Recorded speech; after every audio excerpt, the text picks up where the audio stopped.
Assalamualaikum warahmatullahi wabarakatuh. Perkenalkan, nama saya Naura Dafa Amalia dari kelompok 5. Kelompok 5 yang terdiri dari Elsandra Salmawahia, Fatua Rizky, Tiara Fadia, Rabiatul Aldawiyah, serta saya sendiri Naura Dafa Amalia. Pada kesempatan kali ini, saya akan menyampaikan materi mengenai penanggulangan anemia pada remaja dalam kerangka RPJMN atau Rencana Pembangunan Jangka Menengah Nasional. Topik ini penting karena anemia masih menjadi salah satu masalah kesehatan yang cukup tinggi pada remaja Indonesia yang berdampak langsung pada kualitas belajar, produktivitas, serta kesehatan reproduksi di masa depan. Oleh karena itu, pemerintah menempatkan sebagai salah satu prioritas nasional. Melalui presentasi ini, kita akan membahas gambaran masalah anemia, target pemerintah dalam RPJMN, serta langkah-langkah strategis yang dilakukan untuk menurunkan prevalensi anemia di lingkungan remaja.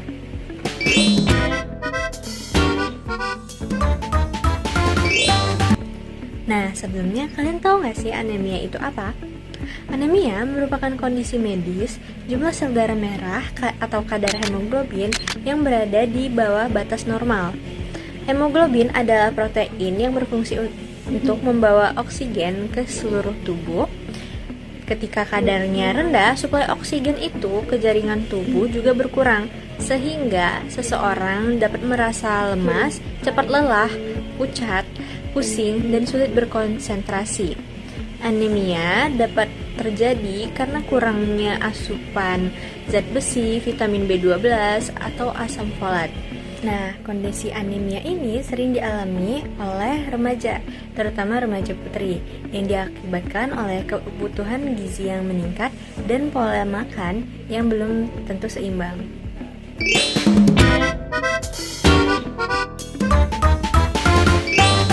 Penyebab penyakit anemia. Yang pertama, adanya masalah pada sistem kekebalan tubuh. Yang kedua, kurangnya mineral ataupun vitamin. Kekurangan ini bisa saja terjadi akibat pola makan yang salah ataupun kerusakan pada sistem pencernaan tubuh. Yang ketiga, memiliki penyakit kronis seperti penyakit ginjal ataupun kanker karena dapat mempengaruhi produksi sel darah merah pada tubuh ataupun mempercepat kerusakannya. Yang keempat, faktor genetik karena dapat mempengaruhi fungsi dari sel darah merah kita. Dan yang terakhir, adanya kerusakan pada tulang sumsum belakang.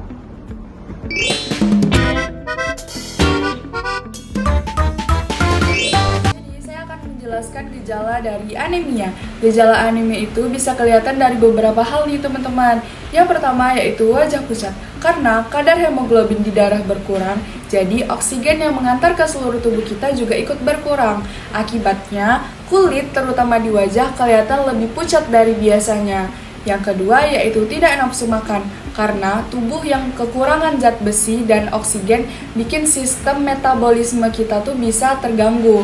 Jadi kita nggak merasa lapar meskipun kita tuh butuh energi sebenarnya. Yang ketiga yaitu mudah letih. Ini tuh karena sel-sel tubuh kekurangan oksigen buat hasilin energi. Jadi orang-orang yang terkena anemia tuh gampang banget capek walaupun cuma ngelakuin hal-hal aktivitas yang ringan. Yang keempat, yang terakhir yaitu kurang konsentrasi karena otak juga butuh oksigen buat kerja. Jadi kalau oksigennya berkurang, otomatis aktivitas kita dan otak kita jadi kurang fokus, gampang ngantuk, dan performa belajar tuh juga turun.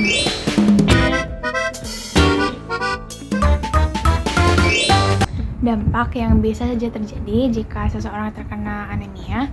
Yang pertama, imunitas seseorang bisa menurun sehingga mudah terkena penyakit. Yang kedua, gangguan kehamilan.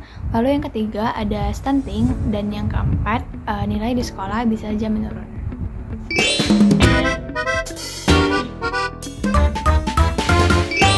Adapun solusi dari penyakit anemia meliputi perubahan pola makan dengan makanan kaya zat besi dan vitamin C, dan juga suplementasi zat besi, asam folat, dan vitamin B12, serta penanganan penyakit penyebab anemia, dan juga istirahat yang cukup dengan tidak melakukan aktivitas yang berat.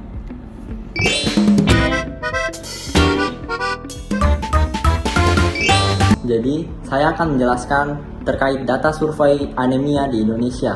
Kami mengambil dari data SKRT ataupun Survei Kesehatan Rumah Tangga pada tahun 2012, menyatakan bahwa prevalensi anemia pada balita sebesar 40,5%, sedangkan pada ibu hamil sebesar 50,5%, dan pada ibu nifas sebesar 45,1%, dan pada remaja usia 10 sampai dengan 18 tahun sebesar 57,1%. Dan yang terakhir adalah remaja pada usia 19 sampai dengan 45 tahun yaitu sebesar 39,5%.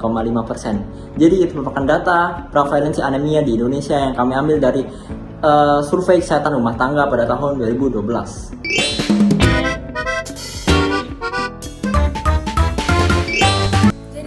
Menjawab pertanyaan nomor 3, yaitu mengapa masalah anemia tersebut penting untuk diselesaikan oleh pemerintah. Nah, masalah anemia ini penting banget untuk diselesaikan oleh pemerintah karena yang pertama, menyangkut kesehatan masyarakat luas secara menyeluruh. Kalau angka anemia masih tinggi, teman-teman, berarti banyak banget masyarakat yang kesehatannya tuh belum terpenuhi, terutama dari segi gizi dan asupan zat besinya. Selain itu, yang kedua yaitu anemia bisa mempengaruhi kualitas generasi masa depan. Orang yang sering mengalami anemia biasanya cepat lelah, sulit fokus, dan produktivitasnya tuh menurun. Kalau kondisi ini dialami oleh banyak remaja dan anak-anak, otomatis perkembangan generasi penerus bangsa juga ikut terhambat. Kalau masalah ini tidak segera ditangani, akan muncul yang ketiga, yaitu berdampak pada kualitas pendidikan dan sumber daya manusia atau SDM. Seseorang yang tubuhnya lemas, kurang konsentrasi, pasti sulit berprestasi di sekolah maupun di dalam pekerjaannya. Penting juga diketahui bahwa yang keempat, penurunan angka anemia termasuk dalam prioritas nasional atau RPJMN dan sejalan dengan tujuan pembangunan berkelanjutan atau SDGs. Jadi wajar kalau pemerintah itu perlu menangani masalah ini tuh secara serius, gitu teman-teman.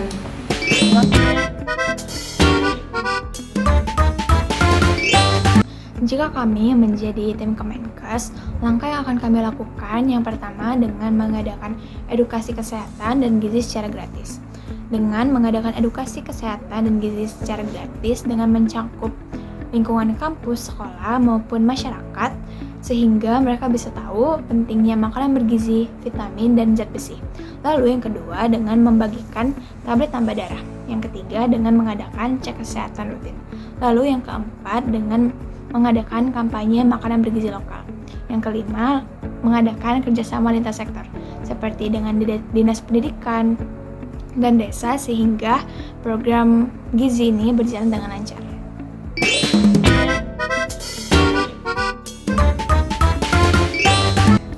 Saya akan menjawab soal dari nomor 5, yaitu apa yang bisa dilakukan masyarakat dan mahasiswa seperti saya untuk membantu mewujudkan langkah dalam pencegahan anemia. Jadi, masyarakat dan mahasiswa dapat membantu mencegah anemia dengan meningkatkan kesadaran dan tindakan nyata dalam kesehatan dalam menjaga pola hidup sehat. Misalnya dengan mengonsumsi makanan yang bergizi seimbang, yang kaya zat besi, asam folat, vitamin B12, vitamin C, serta mengikuti program suplementasi tablet tambah darah secara rutin.